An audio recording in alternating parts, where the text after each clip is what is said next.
अस्सलाम वालेकुम। उम्मीद करता हूँ सब लोग खैरियत से होंगे, अल्लाह ताला के अमान में होंगे। बहुत सारे कमेंट्स हमें इस बारे में आते हैं कि सर रेफ्रिजरेटर को गैस डालते वक्त हम उसमें फ़िल्टर चेंज करवाएं या कंप्रेसर चेंज करते वक्त करवाएं, किस सूरत में हमें रेफ्रिजरेटर का ये फ़िल्टर जो है चेंज करना चाहिए।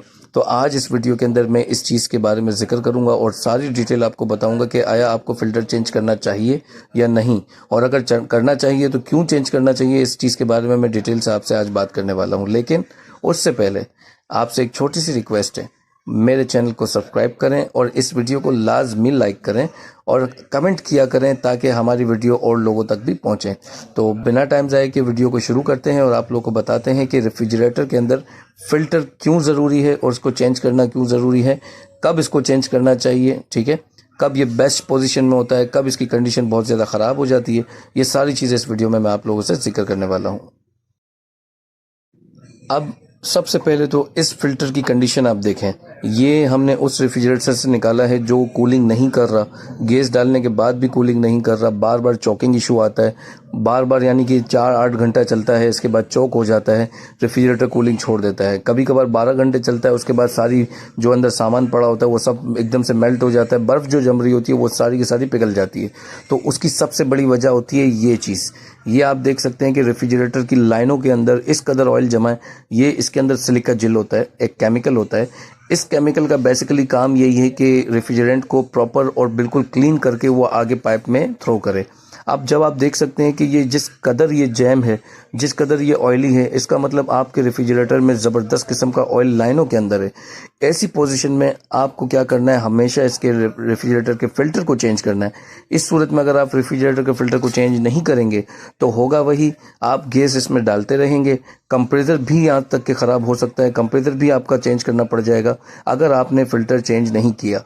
वैसे मैं आपको मशवरा दूंगा कि इस तरीके के फ़िल्टर आपको कभी भी नज़र आते हैं, आप फ़िल्टर चेंज कर दिया करें, साथ में कंप्रेसर ऑयल भी चेंज कर दिया करें, ठीक है। और प्रॉपर तरीके से वैक्यूम जो है बहुत इंपॉर्टेंट चीज़ है किसी भी सिस्टम के अंदर, ठीक है।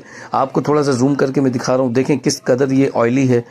इसकी वजह सिर्फ यही है कि कंप्रेसर ने या तो वोल्टेज फ्लक्चुएशन की वजह से या बाय सेल्फ ही लाइनों के अंदर बहुत ज़्यादा मिकदार में ऑयल थ्रो किया है। जब कभी बहुत ज़्यादा मिकदार में ऑयल थ्रो कर देता है कंप्रेसर, तो इसकी कंडीशन ऐसी होती है ड्रायर की, ठीक है। ये फिल्टर ड्रायर जो होता है इसके अंदर इस कदर ऑयल होता है कि ये फिर क्या करता है, गैस को जब ये कंप्रेसर के अंदर सर्कुलेट कर रहा होता है और लाइनों में सर्कुलेट कर रहा होता है तो गैस जो है बिल्कुल क्लीन होके नहीं जाती, ऑयली होके, बहुत ज़्यादा ऑयली होके जाती है और इसी की वजह से आपकी जो पाइप्स होते हैं उसमें ब्लॉकेज बनती है।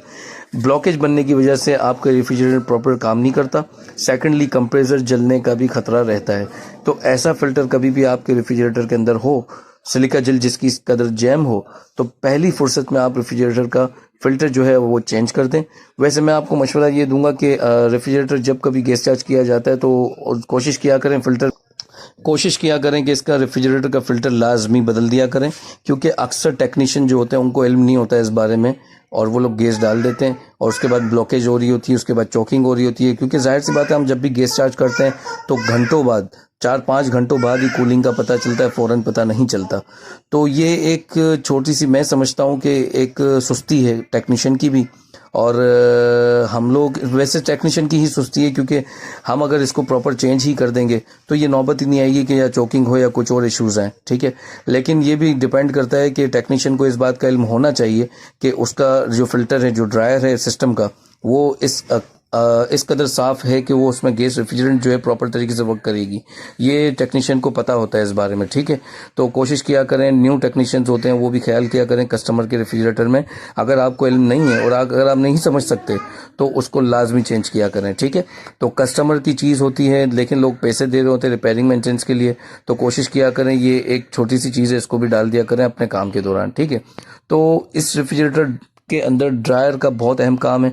जितनी रेफ्रिजरेंट इसके कंडेंसर में घूम रही होती है, ये जो आपको नज़र आ रहा है, ये सारी की सारी बिल्कुल क्लीन होके घूमती है। और जब ये कैपिलरी ट्यूब के अंदर आती है तो कैपिलरी ट्यूब का जो पाइप होता है वो इतना बारीक होता है, बहुत बारीक होता है, तो उसके अंदर गैस को लिक्विड पोजीशन में जाना होता है। और अगर ऑयल से भीगी हुई गैस उसके अंदर जाएगी, लिक्विड में नहीं जाएगी, तो वो चोकिंग का सबब बनेगी और जिसकी वजह से रेफ्रिजरेटर का कंप्रेसर जो है जलने के 99% चांसेस बढ़ जाएंगे। तो उम्मीद करता हूँ जो वीडियो में हम समझाना चाह रहे हैं आपको समझ आ गया होगा।